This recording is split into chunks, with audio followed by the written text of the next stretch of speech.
Halo, Tribuners. Jumpa kembali bersama saya Diki Fadiar Juhud di acara Ngobrol Persib Bandung. Cuman di suasana yang agak berbeda, semakin hari ya mudah-mudahan kita tetap diberi kesehatan dan kita agak berjauhan sekarang ya. Jauh sekali malah ya. Jauh banget. Jauh banget ya. Ya jauh sekali. Justru di sana ada Bung Tarsi. Bung Tarsi yang ada di mana ini? Jauh banget nih Bung Tarsi ini. Di ya, Manggarai Flores NTT. Ya, itulah Tribuners. Kita Nusantara cukup jauh dan itu Bung Tarsi ada di sana ya. Kita kan bicara-bicara ngobrol di acara ngobrol ini Bung Tarsi ya, biasa ya. Ngobrol Persib Bandung. Ya. Ya, kita kan ya. Kita informasikan kepada Tribuners perkembangan terbaru dari Persib Bandung. Dan jangan lupa sebelum kita berlanjut untuk menginformasikan apa yang akan kita berikan kepada Tribuners, untuk diingatkan selalu protokol kesehatan. Ini saya tidak pakai masker ya karena sendirian di ruangan sendirian dan Bung Tarsi juga di sana jauh di sana sendirian. Hanya mengingatkan pada Tribuners untuk selalu mengenakan masker dan kalau kita beraktivitas di luar cuci tangan dengan air mengalir dan juga sabun, lalu jaga jarak dan yang jelas juga kita mengurangi sedikit mobilitas di luar ya, di luar ruangan. Oke, Bung Tarsi, mudah-mudahan semuanya kita ada dalam keadaan sehat dan segera COVID-nya berlalu. Betul kita akan Amin. berbincang nih di sini. Kita akan informasikan yang terbaru. Ini apa nih yang bisa disampaikan nih Bung Tarsi tentang Persib Bandung ini karena cukup panjang istirahatnya nih. Jadi ada kabar apa yang bisa disampaikan? Ya. Ya, memang sekarang kan PPKM lagi ditambah ya sampai tanggal 20. Ya, diperpanjang. Ya, sepekan, tapi saya kira belum mempengaruhi jadwal liga sejauh ini, belum ada kabar terbaru. Liga tetap dijadwalkan tanggal 20 Agustus kalau nggak salah.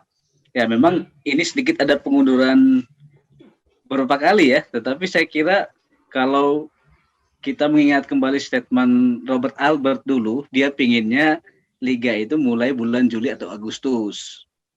Artinya ada blessing in this, apalah istilahnya itulah. Ada berkat di balik pandemi ini karena akhirnya liga akan dijalankan Agustus dan mulai-mulai itu nggak berubah. Itu akan menyesuaikan dengan liga-liga di Eropa atau liga di seluruh dunia lah pada umumnya, sehingga nanti untuk rekrutan pemain di akhir musim atau di pertengahan musim itu akan lebih mudah untuk klub-klub di Indonesia. Saya pikir seperti itu. Tetapi sejauh ini Persib masih latihan mandiri, saya kira belum mungkin sampai selesai PPKM ya tanggal 25 selesainya, 26 mungkin ada perubahan dari pengumuman dari pemerintah dan mudah-mudahan itu akan positif untuk kita semua termasuk juga untuk sepak bola kita.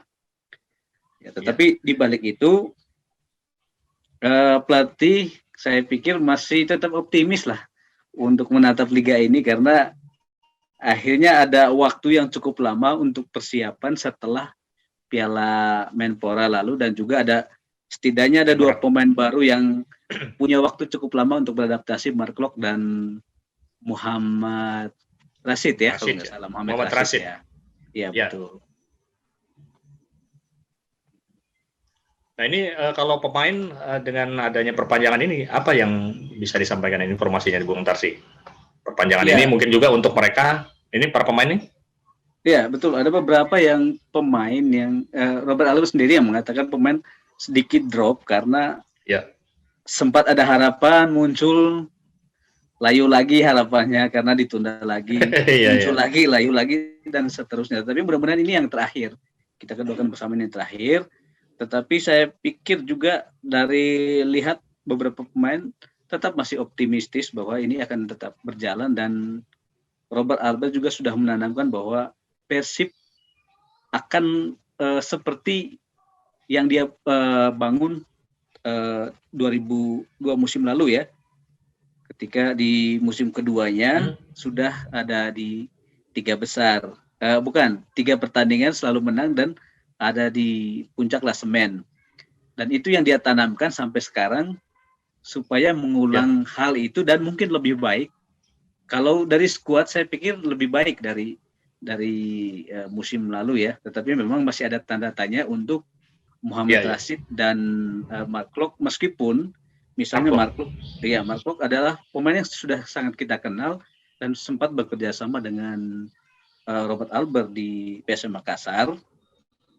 Kemudian juga Mohamed Rashid juga adalah pemain timnas Palestina. Tetapi mungkin secara individu kita tidak ragukan mereka, tetapi memang tetap ada perlu adaptasi dengan pemain-pemain rekan-rekan satu timnya di Persib. Apalagi kan di sana juga Persib juga ada beberapa pemain baru, dan itu yang kita tunggu, apakah pernyataan Robert Albert itu sesuai yang dia berikan, kemudian apakah sesuai juga dengan harapan Boboto, karena sudah tunggu lama nih, apalagi sempat memang agak gagal sedikit lah di Menpora, meskipun tidak benar-benar gagal juga menurut saya. Dan ya Persib sudah mendapatkan pengganti Omid dalam diri Mohamed Rashid, kemudian juga Kim dalam diri Mark Klok. Mudah-mudahan mereka lebih baik dari yang dua pemain sebelumnya, tanpa meremehkan dua pemain yang sudah pergi itu.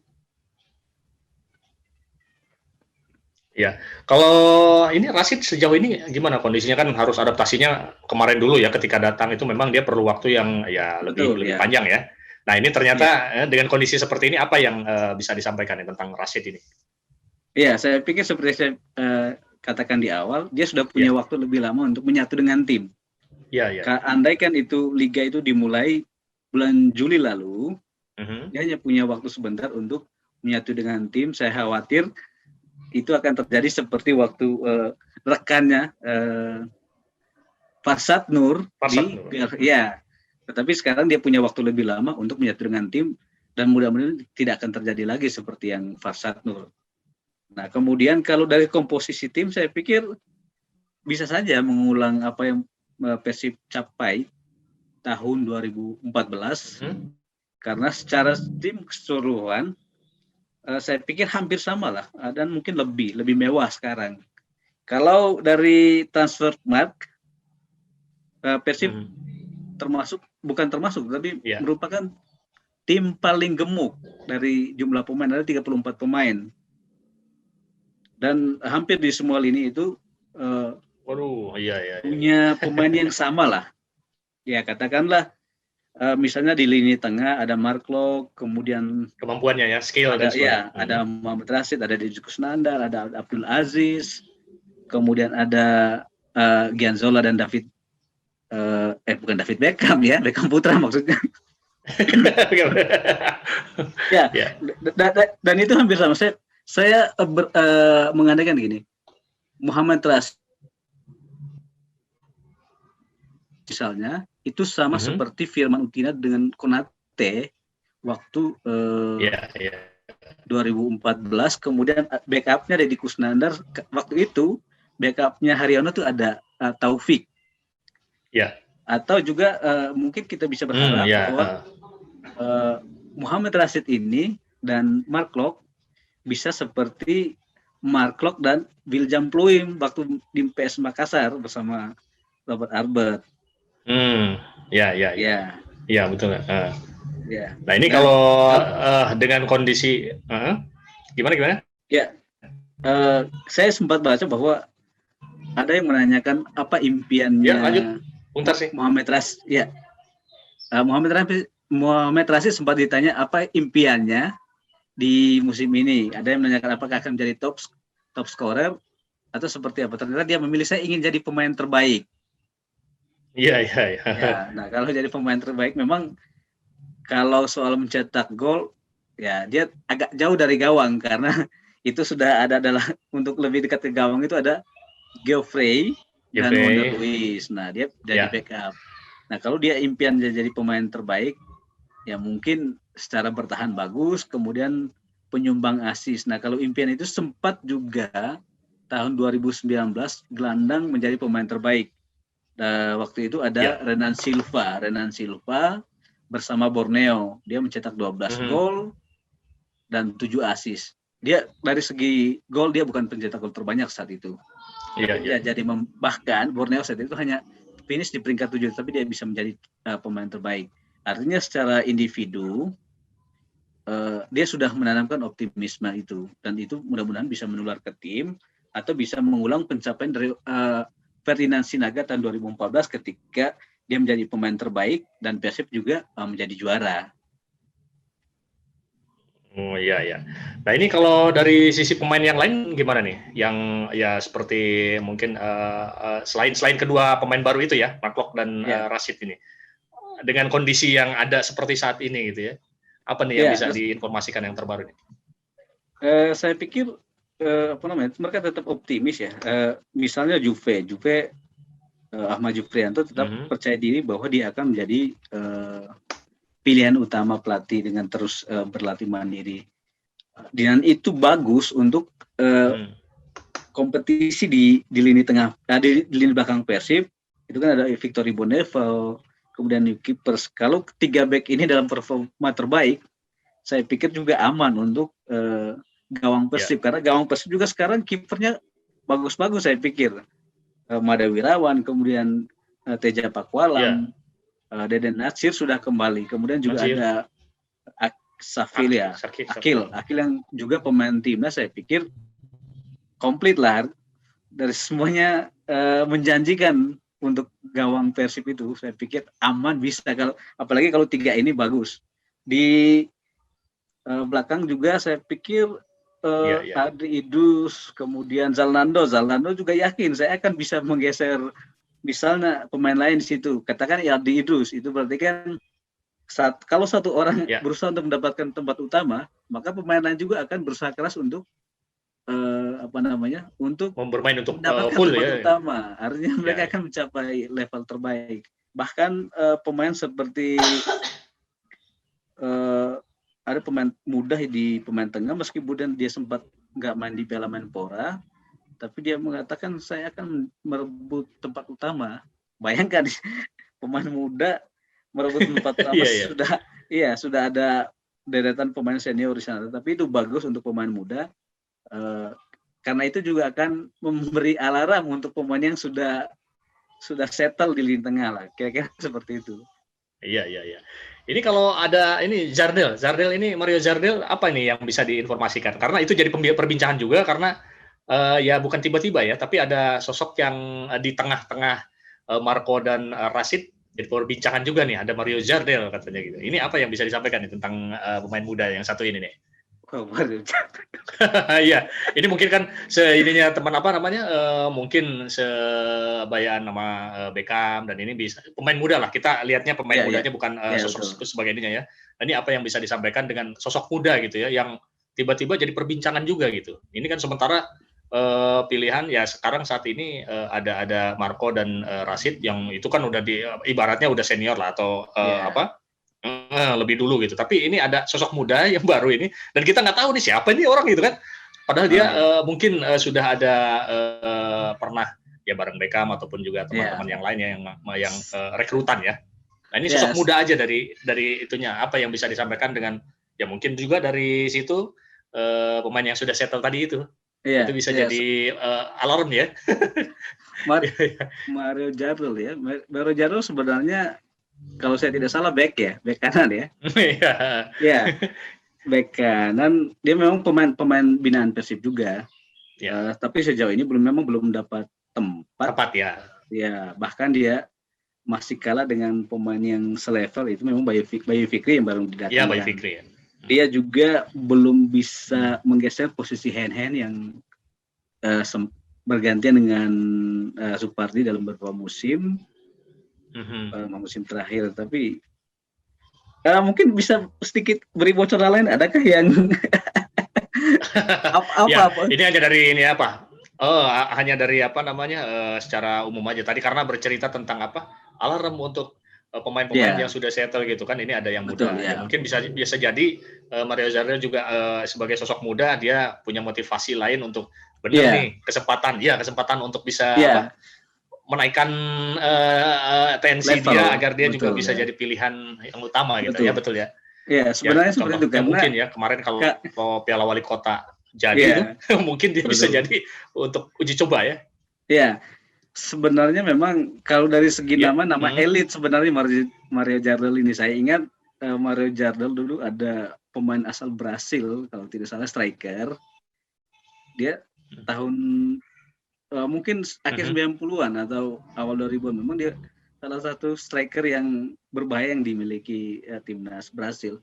Nah, saya pikir mudah-mudahan nama itu tidak akan hanya menghiasi apa ya? Bangku cadangan itulah. Nama elit itu harusnya ada di lapangan.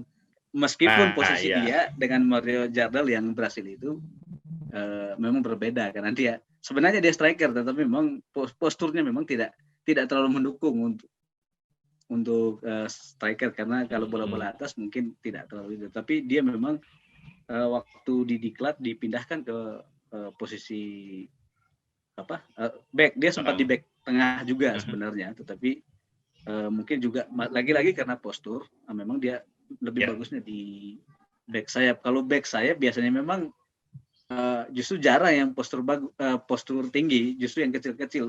Itu yang bagus, kayak kalau kita ingat Inggris dulu, Adrianus sekarang, atau kalau di level dunia kalau kita ingat ada Ashley Cole itu. Betul.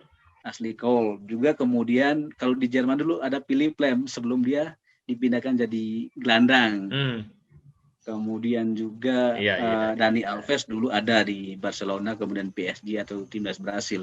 Ya, memang pemain-pemain seperti itu yang asal punya punya semangat untuk berkompetisi dan juga mau untuk mengubah diri. Saya pikir seperti itu. Dan kayaknya itu jadi sedikit penutup nih untuk ini Bung Tarsi, untuk ngoper kali ini. Gak terasa ya? Gak terasa ya? Pengennya kenceng terus kan? Oh iya. Kita udah saya pikir ada gosip lain nih soal Mario Jardel ini. Nah, apa tuh? Oke. Sebelum kita ini selesai. Ya. Enggak, saya pikir tadi ada gosip lain. Oh enggak, hanya tadi kebetulan clue-nya itu masuknya pas di sosok muda ini. Nah, aku jadi ingat, oh iya kemarin ada sosok ini yang jadi perbincangan, tapi siapa dia kan kita nggak tahu, tapi dari mudanya itu loh. Dari nama Brasil asal Bogor gitu ya, kira-kira begitu. Iya, oke. Ya, Bung Tarsi, kita tetap mengingatkan pada Tribuners sebelum kita selesai di penghujung acara ini untuk tetap patuhi protokol kesehatan, yaitu sama kalau beraktivitas ya di luar, kenakan masker, sanitizer ya, selalu dibawa. Lalu juga kita cuci tangan dengan air mengalir dan pakai sabun, dan jaga jarak. Dan mudah-mudahan COVID segera berlalu dan kita juga bisa segera beraktivitas seperti biasa dan tidak berjauh-jauhan seperti ini ya. Oh ya, terlalu jauh ya. Jaga jaraknya terlalu jauh gitu. Bener gitu, terlalu jauh ini, antar pulau. Oke, terima kasih Bung Tarsi. Kita ketemu lagi lain waktu, lain kesempatan, dan juga terima kasih untuk Tribuners, dan kita akan selalu hadir di setiap pekannya di acara ngobrol Persib Bandung, dan di lain waktu kita akan bicara yang lebih kita akan bicara lebih informasi-informasi terbaru seputar Persib Bandung. Untuk itu, saya Diki Fadiar Juhud dan juga Bung Tarsi Sutomo Nayo pamit dari ruang Anda semua. Kita pamit dari ruang Anda semua. Terima kasih. Love, peace, and respect.